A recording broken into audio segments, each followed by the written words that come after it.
पंतप्रधान नरेंद्र मोदी 2 दिवसांच्या मलेशिया दौऱ्यावर रवाना. द्विपक्षीय व्यापक धोरणात्मक भागीदारी संबंध अधिक वृद्धिंगत करण्यासाठी उत्सुक असल्याचं पंतप्रधानांचं प्रतिपादन. भारत आणि अमेरिका यांच्यातल्या परस्पर लाभाच्या व्यापारासंदर्भातील अंतिम कराराच्या मुद्द्यांची घोषणा.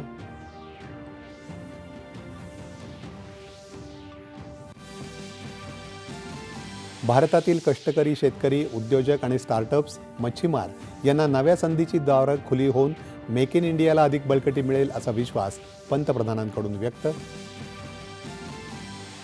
ॲडव्हान्टेज विदर्भमध्ये वाहन उद्योगात 15,000 कोटी रुपयांच्या गुंतवणुकीची घोषणा. सौर ऊर्जा मॉड्यूलमधून 1 लाख रोजगार निर्मितीची अपेक्षा. राज्यातल्या शेतजमिनींच्या पोट हिश्श्यांची ही होणार मोजणी. प्रत्येक भूखंडाला डिजिटल भू आधार क्रमांक देण्याचा महसूल विभागाचा निर्णय.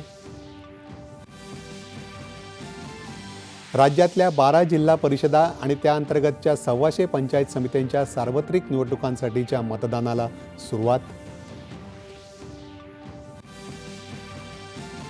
नवी दिल्लीत सुरू असलेल्या आशियाई नेमबाजी अजिंक्यपद स्पर्धेत भारताची पदकांची लयलूट.